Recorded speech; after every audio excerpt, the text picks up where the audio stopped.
So marketing in particular, you have to get really clear on what you're going to expect from that person. So typically in a small business, that's a pretty sophisticated role to let them come on board and handle marketing. So what level of doing needs to be on their plate and what level of strategic thought process. So those are very two different things that I often see business owners want equally both in the same person. But if you think about the trajectory of one's career, if you have a marketer, they go from a doer to a manager to a director, a leader. And when you're in that leadership position, that's where the strategy comes in and you're paying more for brain power. But if you still need someone actually pushing the buttons in high level, we need to make sure we can capture the right person that is still doing the doing.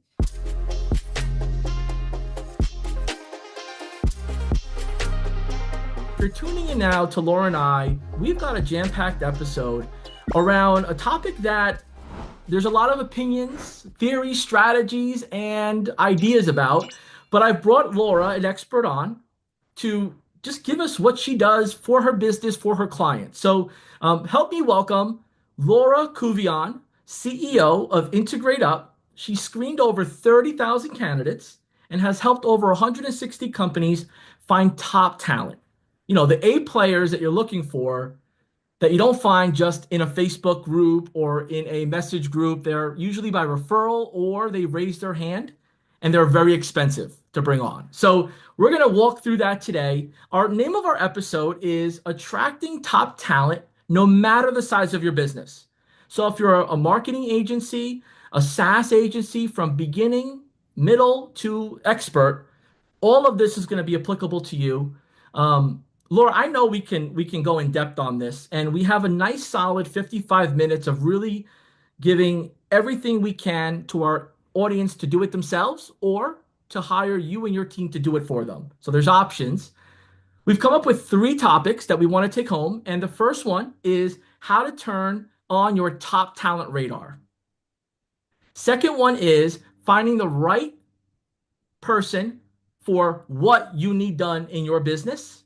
And Laura calls that the top talent sync process. She'll go in depth on that. And the last one is the 90-day A player onboarding experience. Laura, where do we start? How do you want to kick this off? There's so much to unpack here.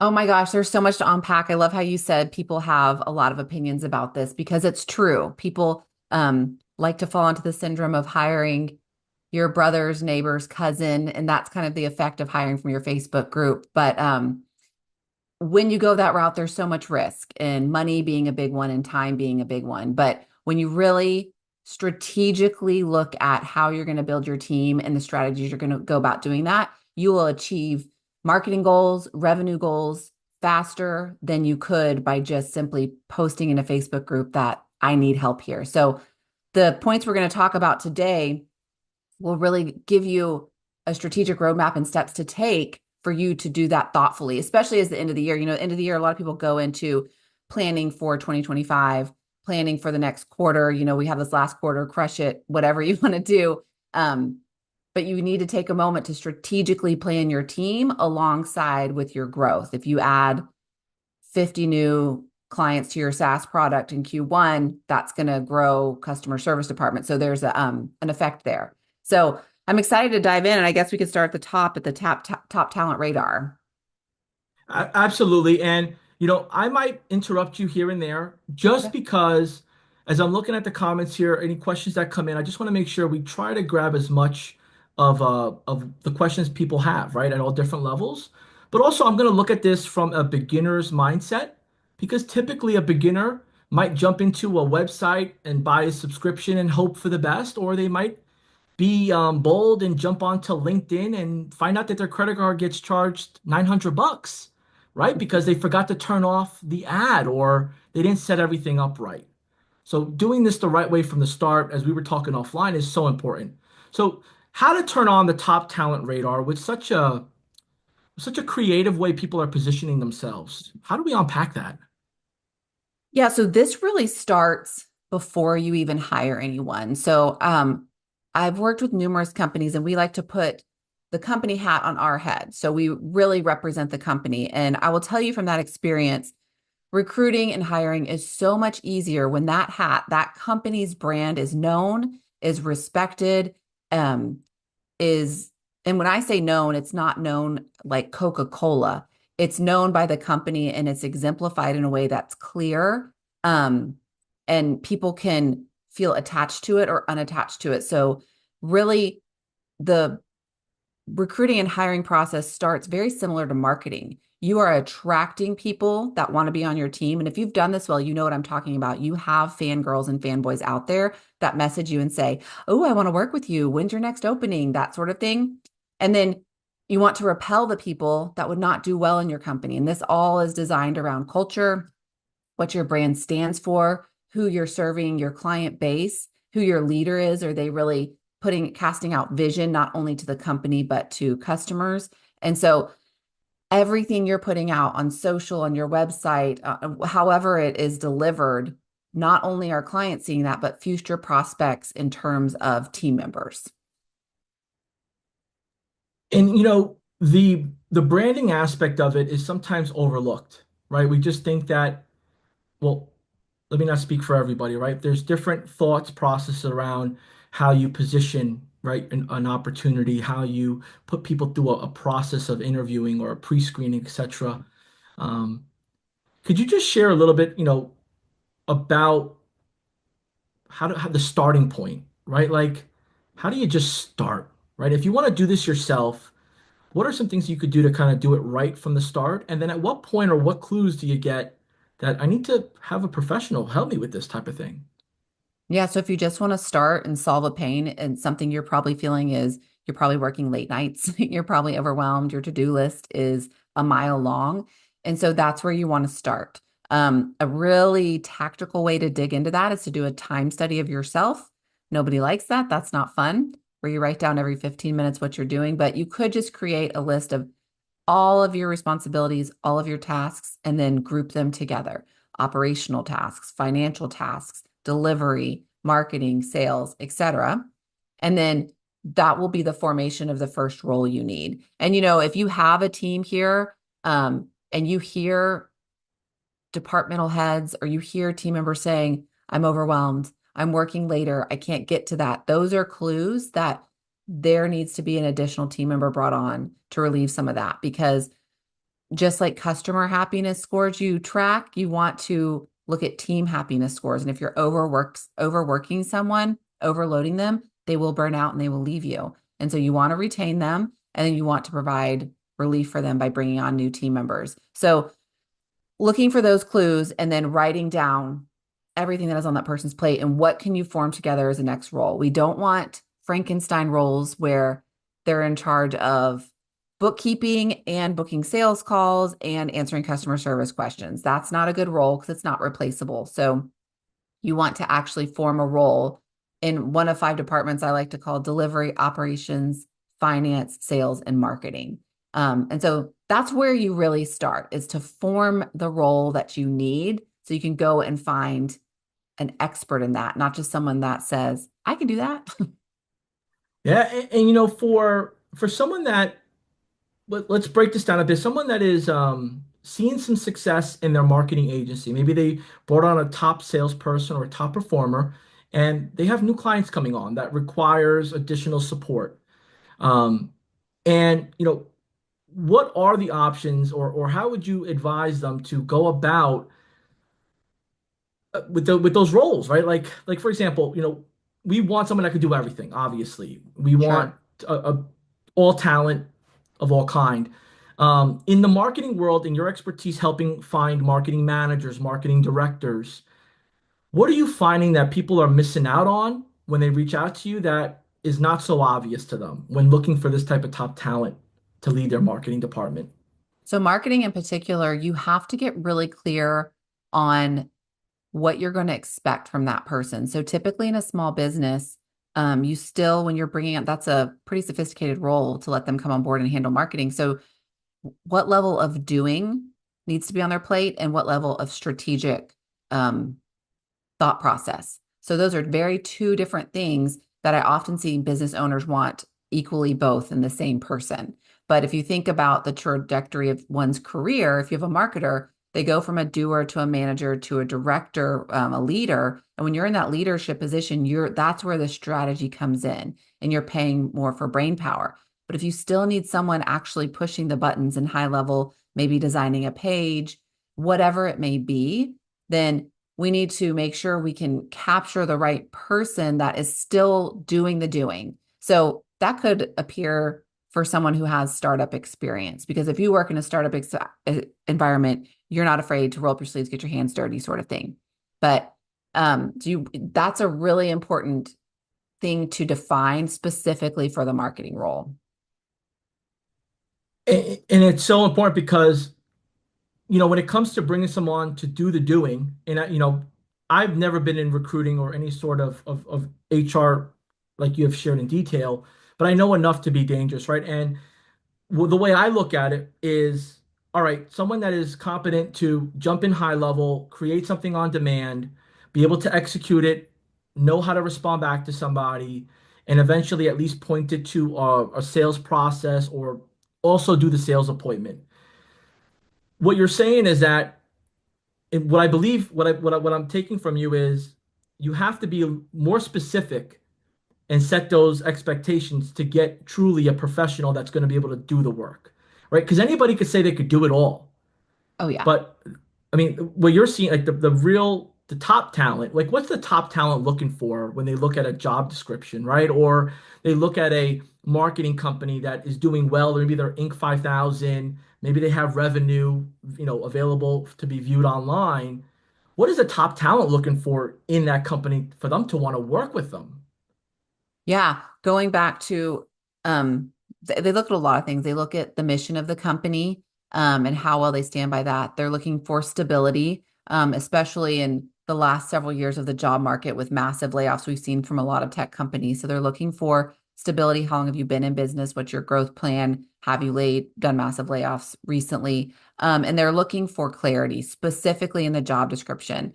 It's very often I work with a company and they say, we've already written a job description, because part of our services is we write a job description very similar to direct response marketing, because we want to attract and repel, back to that example. And so I will get a job description that a company has written and it's not clear, it's not specific. And if you're a candidate looking at that, you don't know exactly what the role would look like on a day-to-day basis, because they're asking themselves that. Specifically, if it's a remote environment, what is expected of me on the day-to-day basis? What would that look like? And so getting very clear when you are posting the job is very important. Yeah, and I've been in that situation myself where I've looked at something, it sounds too good to be true, or it's just not clear enough, it's too vague. I'm like, they're gonna work me until I have no battery left. And there's that balance. Mhm. When it comes to like compensation, comes to structuring pay, could you touch on, should that be added to the job description? Should there be a range? What's the appropriate way for someone that is either, beginning their marketing experience with some capital, they're in the middle where they have capital, they can afford to hire, professional W-2 help, or they're a larger company, SaaS company that is looking to get W-2 help and maybe have some contractors as well. How do you share, like, here's what you'll get without saying it's the minimum versus the maximum? Yeah, that's tricky. In particular, again, if you have a remote environment, you're posting your job to all 50 states, right? And there are many states, I think it's upwards of 12 now, that require pay transparency on the front end. And so if you don't put anything on the job description, you technically are putting yourself at risk for those states to come after you, because they are requiring that. So putting a range is what I would advise. And I know you just said, how do you do that without putting a range? But that doesn't lock you in, and it gives you room to go after if you find this super amazing candidate that you really want to grab top level, or it shows the candidate, I'm going to bring you down a little bit, and it gives room to grow and to still give them raises and such. So I would give a wide range, but I would also, on your application, always ask, what is your ideal compensation? What is your ideal salary? And the candidate will put that in, and then you ask, are you negotiable? Because you want to see what they're thinking of themselves. And you want to see a bell curve in terms of the candidates that apply to see if your range is right on target, which through research it should be. But the asking the candidates, you'll get somebody that's an outlier asking way too little, and that won't be attractive to you to hire them. And someone that it's a marketing role that's paying $100,000 will put $400,000 as their ideal salary, and that's going to be a little bit too outrageous, and you're not going to hire that person. So that's what I would say there. And then listing a package of benefits can also roll up into compensation and the attraction behind that. So there's so many creative ways to put together a comp plan, not just the salary, that can attract top talent, especially if you said you don't have capital to actually go after people. You can't compete with the big dogs. Absolutely. And, again, there's a wide audience that listens to this. And the biggest thing is, right, what we want to at least give a little bit to everyone at whatever stage you're at. And I appreciate you really just getting a little in depth on this because you shared all the great things, right, that you could do on your own. But there is a lot of liability and responsibility that comes with posting a job representing your company that you can't go into everything. But could you just share based on your expertise and doing this for the time you've been doing it, like these are some things you should be aware of because you put yourself up to be responsible for it. And there are people looking at this. There's watchdogs, there's Mm-hmm. professional organizations, attorneys, all these different jazz of, right, people that are keeping everybody in check. Would you mind going into a little bit about that? Yes. So we just talked about pay transparency being one of them. One that I don't think listeners would even consider is role title and responsibilities. So I've heard a story that someone got a job. I think it was a C level, and it paid a lot of money, but the company did not need a C level employee and eventually let her go. Then when she went back out to the market to get a next job, of course she wants to stay at that C level. She doesn't want to move down because who wants to do that? She could not get a job. Her skills were not up to par for what a C level truly needed. So she sued the company, stating that the job description, the title did not match the role. Therefore, she's now kind of handicapped in her job hunt. I don't know what the final outcome of what was that, but I often do talk to companies that, okay, I want to hire a chief marketing operator. And I'm like, how many people are in your company? 3.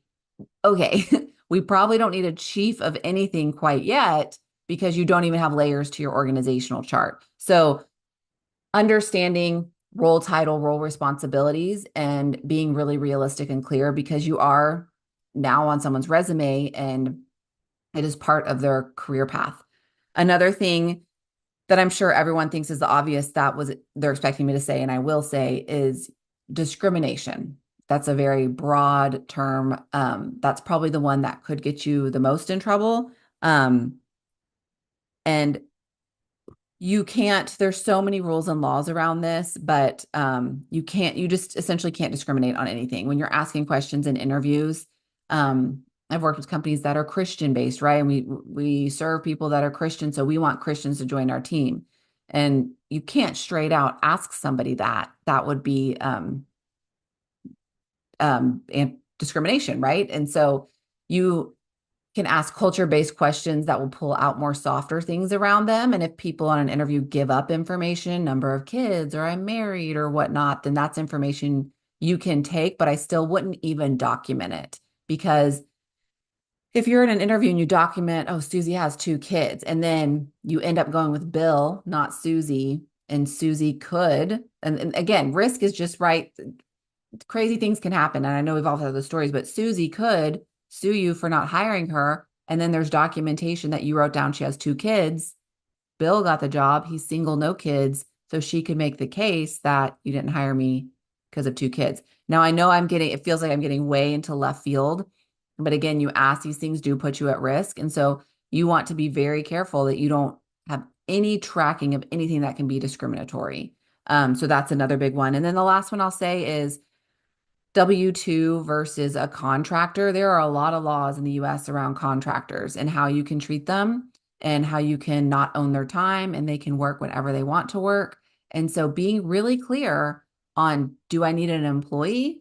And if you do, and you don't have anything set up payroll, I will tell you that step is, it's not a far step to take. You can do it. I'm encouraging you. It's not that scary.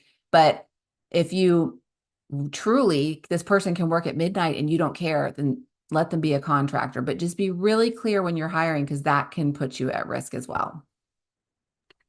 It, in these episodes, depending if it's around tech and marketing and sales, right? Someone that's listening up to now is really understanding the importance because maybe they're at the stage where they're getting ready to explore growth. And one mistake, two mistakes could not make you guilty of the mistake, right? But could put you at a process of you have to get an attorney, and all of this costs money and time. Mm-hmm. So my when we were speaking about how we structure this episode, our goal is to protect our high level users. And by no means this is advice or guidance that you need to follow. It's just examples and sharing your expertise, Laura, of what you've dealt with and why you should hire a professional either to consult you or do it for you. And that's what we look for in these episodes is people that are doing it as their source, their main business. And you've covered a lot, and there's so much more. So I think the biggest thing here is once we understand the foundation now, right? Like where we put before we even post any ad, we need to have a process of what, who, the role, the responsibilities, and all that, and then the questions to ask. My next question is if they hire you for consulting and you show them or teach them what to do, and they decide to go on their own. The next part is now interviewing, and those questions like you had shared is what's after that? Like when does like the whole job offer come in, and what is the stipulation around the job offer? And then when could you like right there's could you just elaborate a little bit on that the talent sync process, right? It's not just finding the right person and what they're going to do. What's following that you're responsible for? Right. And so part of that talent sync process, like you said, is interviewing them. And then you find the person that you want to bring on your team. So you don't just say, start Monday, let's go, because checking references is a step you want to take. So that's three past people they've worked with, ideally a boss. And speaking to those people on the phone, I've actually worked with a company where the deal fell apart in the reference check because the references said no, she actually would not make a good leader. She was never a leader in our company, and she kind of said she was. So it was really revealing. So actually talking to references is a step you do not want to skip. And then depending on the level of role that you're doing, I've seen people do background checks, and then I've also seen people do credit checks. Again, that's more rare, but depending on the level of clearance they'll have in your company, that's important. And then often, part of my company's role is to get a verbal offer committed before putting the written offer in paper. So there's not a lot of back and forth, but you will want to submit a formal written offer again for clarity's sake. And if they need to do any negotiating, which often the candidates will try to do, you do that on that written offer. And then before they start or upon start date, this is a step that's often missed, you want an employee agreement, a contract, or a contractor agreement and contract, something that outlines all the terms that they're coming into. An NDA would be wise as well, but people do often skip that step just because, oh, I don't have it, or I have to reach out to a lawyer. We do offer that, and there are many companies that do. So don't skip that step, please. It's important. And I know we're getting so legal here, and I'm not a lawyer, but those things are you're exposing yourself when you're hiring someone from Ohio and you live in California. You don't know Mr. Ohio. And to at least bring awareness around this, right? Like there may be somebody that says, this is exactly what I needed to kind of hear to either determine I need to allocate the funding to get an expert to do this, or I need to do tons more research and find a way to do this the right way the first time. Because there are also people that are saying, none of this applies to me. I'm just a small beginning marketer. I'm just getting started. I have my LLC. I'm just getting going. This is for like bigger companies. Could you debunk that, please? Well, yeah, you can talk to your friend who has a bigger company and they've never experienced anything I'm speaking of. And it doesn't matter the size because it just takes one encounter to go wrong. And then you have that experience to speak about at a mastermind or an event or whatever it may be. And the person that's going to report you for not letting them work as a contractor or whatever it may be doesn't care about size of company. That's not the litmus test. That plays no factor in those occurrences happening. So I know it can seem overwhelming, but some of these steps are so simple to put in place. And I would encourage you to do them from early on, just again, to not expose yourself to any unnecessary risk because you said it earlier, JB, it's hiring is time and money. And so it takes a lot of time. It's a big investment of screening and energy and then training them. We haven't even gotten to the onboarding process. And then money, you're paying them, you're losing some of your opportunity costs because you're training or someone on your team is. So it's a lot of money invested. And ideally, you don't want to get that wrong. Absolutely. And we're going to include some information on how people can find you, learn more about your company, maybe some of the resources you offer. You have a handful of things that you have coming up for education and all that good stuff that we're obviously going to be able to go into in depth today. But I'm excited because as we open up the community to more people like yourself, because we're hearing more success stories about fast growth. And although people can go on Google and figure out on their own or get a recommendation, it's always nice to have something to compare it to or to spark the interest or the awareness about. So, as we get into all of the details around what you need to do the right way the first time to legally, properly hire somebody, I want to throw something else in there. And that is virtual assistants. And people that maybe say they're from another country, but maybe they're not from another country, or maybe they spend time in another country, but their residency is in the US. Like there's so many different things, and I don't want you to go in depth on that part, but I guess, how do you keep yourself safe if you decide to hire a VA company or a VA placement company? Like, can you touch on that based on your expertise? I don't want to go too deep in the weeds here, but you deal with this every day more than I do. So Yeah. So when you're saying when you're working with a VA company and they're placing someone in your business, yeah, well, they're placing somebody in your business, and you're trusting that because you're paying them to pay the staff, and you're essentially they're your customer, you're their customer. yes, yes. Like, where are the rules, or like how do you go about that versus you hiring them directly as a contractor Hmm. with a whether it's a 1099 or an international agreement or whatever the case may be? Hmm.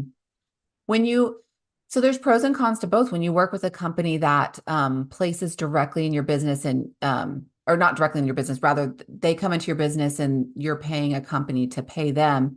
The employee can offer, contractor can often get additional training, which is very beneficial. And if that person leaves, they will replace them immediately. So there will be no downtime in your work, your processes, or whatnot. If you come across a problem, you don't have to deal with the performance management of that person. You can just tell the company, like, hey, she's not working out, and boom, your problem is solved. But you're also giving up a lot of control. And so there could be risk there that, I don't know, maybe they're not living where they're living. There could be, I don't know about any theft of material. I've never heard of that, but I'm sure that could happen. Versus if you're hiring direct, you just have a lot more control over what they see on your end. The open communication and forming that relationship with the contractor or employee can go a long way. And then being able to catch mistakes immediately if they're working directly for you through versus a company. I don't know if that's tactical enough and helpful, but that's what comes to mind. And there are organizations out there, and I love how you put the pros and the potential, right, of giving up control of certain things. Because yes, it may be the best way that maybe I'm not ready yet, but I hire this company, there's a small fee and they swap out, but then I lose my continuity, right? I Right. lose my true teammate, right? And where that goes. So there's so much with this whole process. And I know, if you could just give a glimpse when you try to do this on your own for just these two topics that we've chatted about, When you hire a professional, what should you look for when hiring a professional with their processes? Like, how do you know you got someone that knows what they're doing? Could you share a little bit about that? You mean someone who's going to do the hiring for you? Do everything for you. Right, right. How do you know Um, you got the right company, like their experience, right? Like by their actions, maybe some of the forms or some of the questions they ask.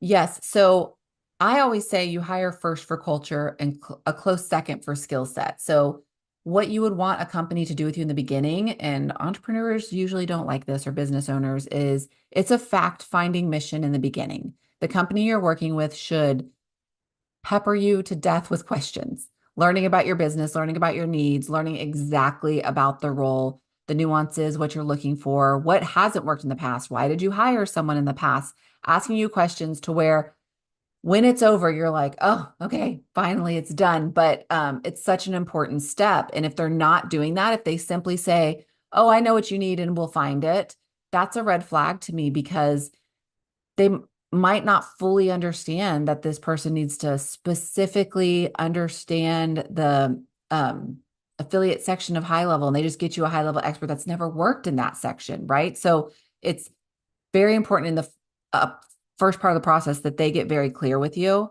Um, Also, in this world, particularly around high level and the type of businesses you guys have on your platform, has the company ever hired remotely before?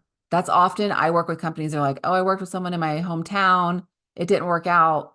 It's like, yeah, because they're placing people locally at a gym or at a, whatever agency next door. But have they worked in the remote environment? And specifically, do they understand the fast-paced environment that online businesses have? That's a huge thing that if they don't understand that, because normally corporations, the corporate world, the 9 to 5, is a little bit different. And I know we're all 9 to 5, but the corporate world goes a beat slower than these online businesses can. So do they understand the speed of which you need employees to work? Especially working in the different roles of customer facing, business owner facing, right? You have to have somewhat thick skin, right? And a variety of soft skills, you know, experience to work at this pace, like you had Right. mentioned. Um, and with those questions, what is something like this typically? How is this typically structured industry standard for like software companies? Like if somebody were to say, hey, look, they ask you 50 questions, they talk the talk, they look the part, and they say, this is going to start off with $25,000 up front, and each candidate, we charge you $5,000 for placement, and then we take 10% residual, whatever, whatever. Like, what's a standard, or where do you at least find guidance on the standard for software talent acquisition? Yeah, software. So there's two typical industry standard ways that recruiters get paid. And one is contingency placing. And so you pay to place. So it's big risk, big reward for the recruiter, low risk, high payment for the software company. And so I've seen this when software agencies or SaaS, they get a series funding and they want, what do you do with that funding? Of course, you want to bulk up your sales team, your marketing team. And so you bring on a contingency recruiter who they just keep delivering people to you, this person, this person, this person. And as soon as you hire, it's 20 to 25% of the person's annual salary. So if they're making $100,000, it's 20 to 25 grand to the recruiter. So that's really common, specifically in the software space. And then there's the contingency recruitment where it's a flat fee. So there's no percentage because sometimes the um the complaint about the contingency is that, well, then recruiter, you're on the side of the candidate. You're trying to raise the salary so you get more money, but there's also contingency recruiting. It's a flat fee and it's a guaranteed placement. So if you work with us, you pay us XYZ and part is due now, part is due upon delivery. And both sides do come with a guarantee. That's important for your listeners to know. Um, Industry standard there is usually around 90 days, can be as short as 30, can be longer, just dependent on those are, just terms that can be negotiated. Yeah, we've unpacked a lot, and this is a great starting point. So There are a handful of people, as I'm learning, with ChatGPT, with transcription tools, that someone may not even listen or watch us. They just took the transcription and they're looking for the facts. And if that's the case, they got them. They got a great starting point. If they've hung out with us to watch a replay or watch us live, well, they're getting to learn a little bit of the emotional or personality, right? And I think that's important when you're hiring somebody is who are they as a person? Kind of like how you're looking to bring on for your team is you should have that same concept for hiring a vendor or not even a vendor, somebody who's going to be calling shots of the growth and potential expansion of your company by the right people. So thank you for unpacking that for us. We've gotten past like the two hardest parts, I believe, right? Or I could be totally wrong. The third point is the 90-day onboarding experience, which is normally, but this is the A player, the 90-day A player experience. This is a whole other segment on its own. I'm just going to leave this up to you to unpack it without interruption because I think this is so important. If somebody hires somebody on their own and whether it's referral, like even at high level, like I hear so many great stories of, oh, I know this person. Like a lot of people get hired off a referral because we're all in the space, right? Maybe this is the same situation. They signed the paperwork, they get everything done, all the I's dotted, T's crossed. Now it comes down to 90-day player. School us. Oh, this part is probably the most important. We refer to it as the integration phase because the person is fully integrating into your business. So, a couple things I'll say to begin is unicorns don't exist, only in Disney movies. So, no one is going to come into your company and create an A/B test on your funnel and all of a sudden, boom, makes the biggest impact and has raised $1 million. That's not going to happen. So, there is so many steps that need to happen and they need to learn so much in those 90 days for them to truly make impact. So that's the first thing to really understand. And the second thing is if this person is reporting to you, anytime you bring someone on for the first 90 days, it always hurts worse before it feels better. So if you're in pain now, knowing you need to hire someone, it just gets a little bit worse when they start. And then around day between 35 and 45, you take a deep breath and you're like, okay, this is going to be amazing. That's truly what happens. So we walk clients through this. So I'll kind of explain to you what I think is really important. One, you want to create a scorecard for the role, for the person. Our scorecards are weighted on a cultural fit. So it's a very subjective measurement. And then there's also the ability fit, which includes success factors, daily habits of what they're doing and expected to do, key objectives, what are the main things they're doing in their role, what needles are they moving, KPIs, which are metrics, obviously. And that tends to be the one that all business owners want to attach people to is just a KPI. But please remember, people are dynamic. They're not just an analytic on a dashboard. So if they're attached to a marketing metric, whatever it may be, there's so much more behind that they need to focus on as well. And then reporting responsibilities is one we put on our scorecard. So when a person comes onto your company, you have their job description. That never goes away. It's kind of like owning a home. We have maintenance on our home. You have to wash the windows. You have to vacuum. You have to do your job description. But then you have your scorecard with your key objectives. So maybe you're adding on a back patio. Well, that's a key objective for the next 90 days. So that's working with your contractor. So similar if we're going to do a live launch of this new feature on our SaaS platform. This is a 90-day rollout. Well, that is a huge objective for this role, all the while still accomplishing your job description. So getting clear on your scorecard and then also laying out a 90-day timeline. And that includes key meetings, how often you're meeting with them. In the beginning, I recommend daily, bi-weekly, something that's very regular because they'll have a lot of questions.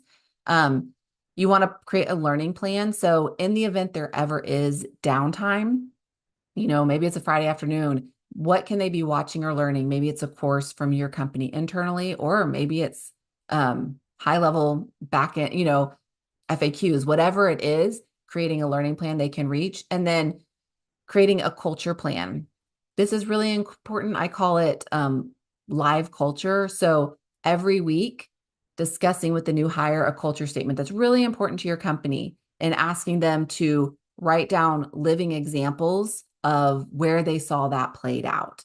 And then to actually bring them on board and reiterate how much you want them there, you then call out how you saw them show up in that culture way. And so it's this circle of reinforcement.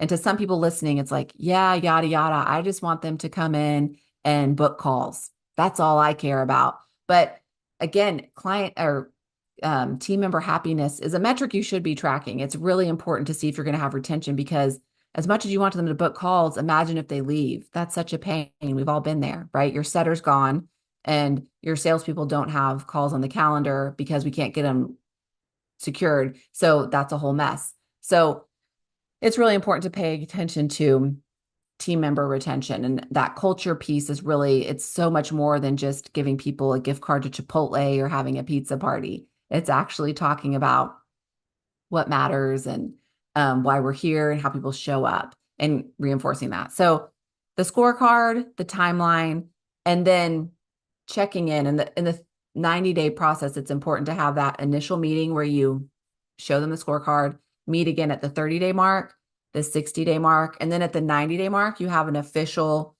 we're going to grade you, you're going to grade yourself, and we're going to see how it's going. So those are the important things when bringing them on board.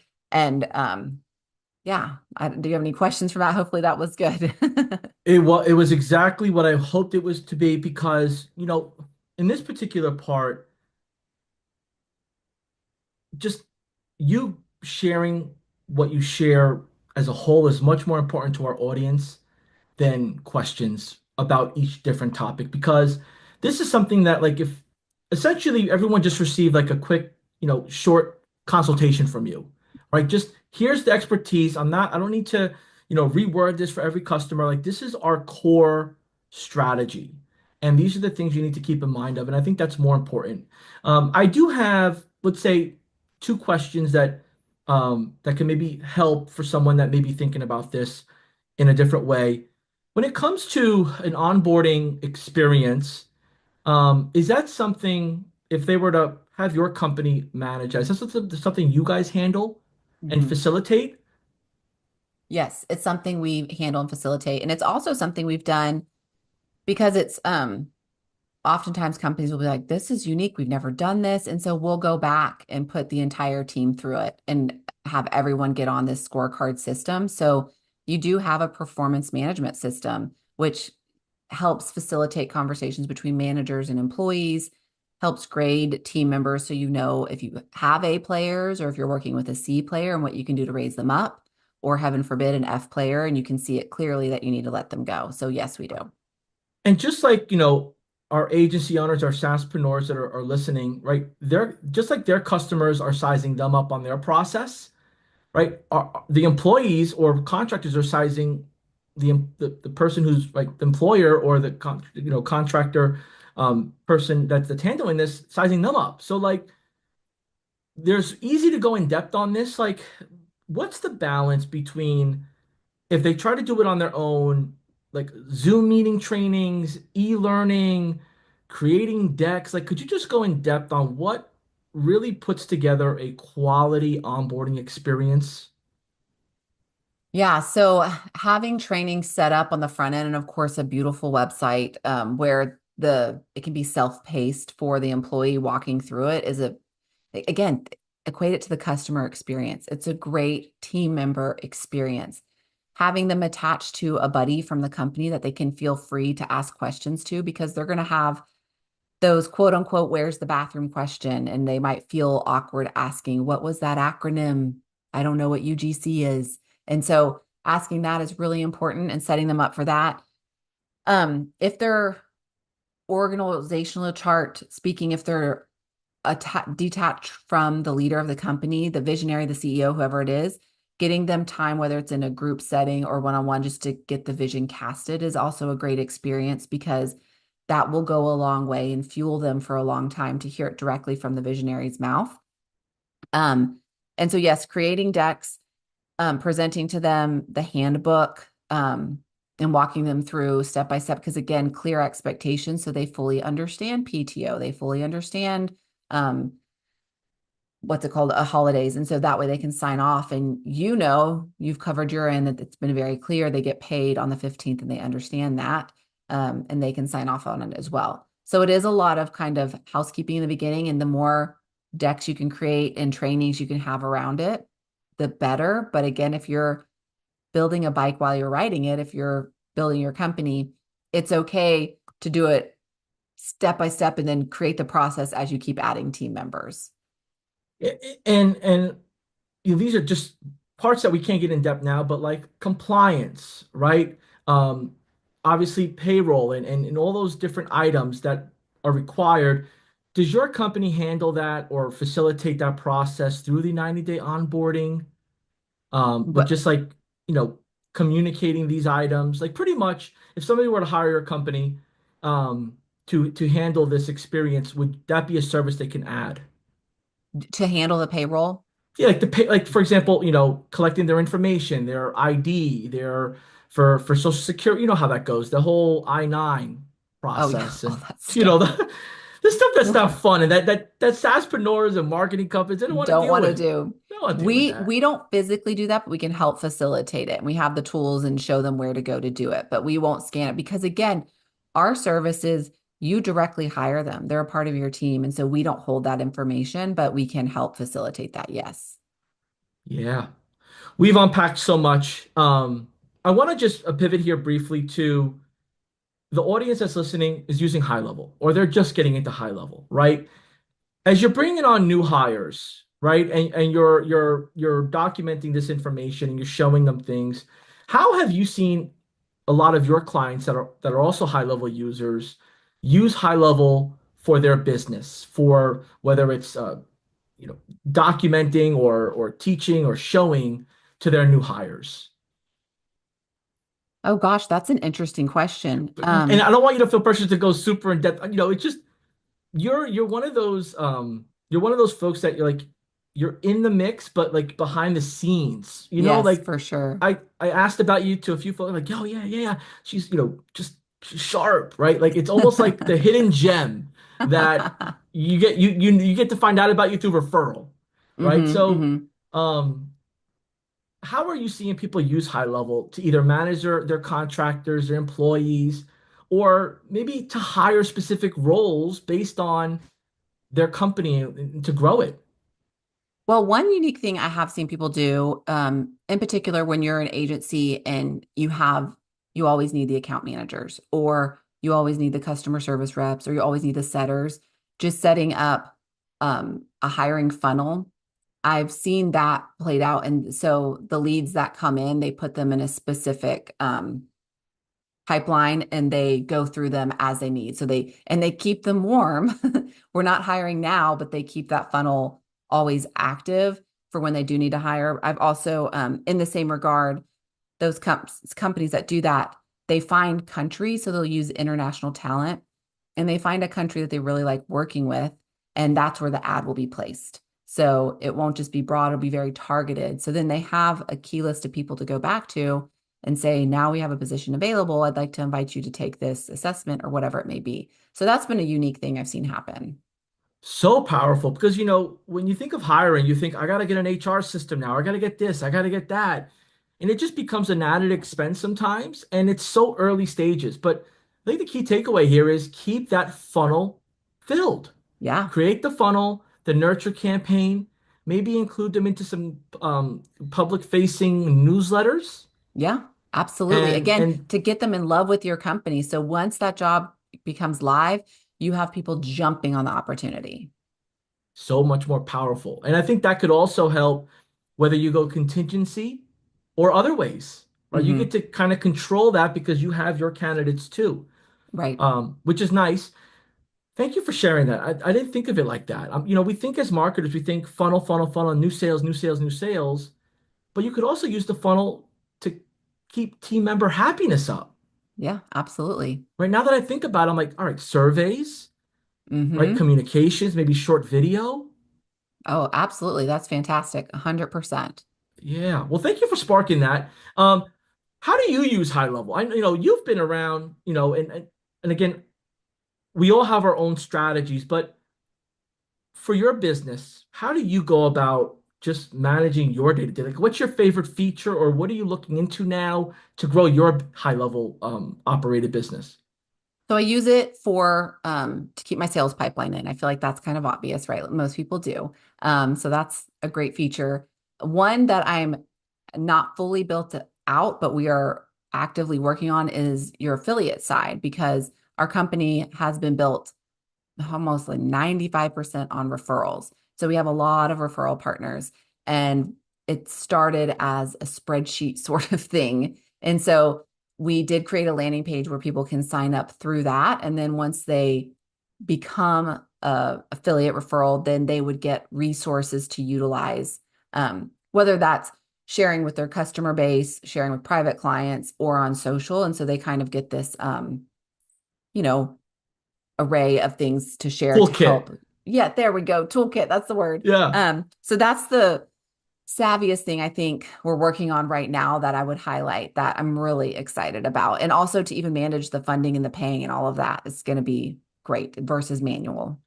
Yeah. And right, sometimes depending on if you're the techie or the strategist, sometimes we overcomplicate this stuff. And everything you've shared from a technical aspect is you could get it up and running right away. I think it's the strategy that people miss out on or the belief that it could actually happen. And you've unpacked so much on just safely attracting, having a quality conversation, and bringing on quality talent without putting yourself at risk. And I think that's the biggest, right, miss that people have until they get in trouble with it. Then it becomes like you had said, well, now you have the experience to share in all the masterminds. Let's avoid that. Let's avoid that and let's grow the company and share that. You've been very gracious with your time and the knowledge and just sharing. We have a handful of questions that'll start trickling in. Okay. We'll make sure that we get those folks answers. I'm definitely going to be back in contact with you, Laura, because they're going to be asking questions that I definitely don't know the answers to. Awesome. Great. Would it be okay if we share some of your information in the notes below? Absolutely. Please do. Awesome. Well, to those that are tuned in here, thank you so much for your time. Thank you to Laura, and just right do things the right way and take the tips and best practices and just stories that Laura shared and explore more before just running to do it. So we're done. We're coming your way. If you're new to high level, if you've never heard of us before, what an episode to jump on. There's information below in the comments to learn more. Laura, we'll be talking again very soon. Thank you again for your knowledge. Thank you. Thank you.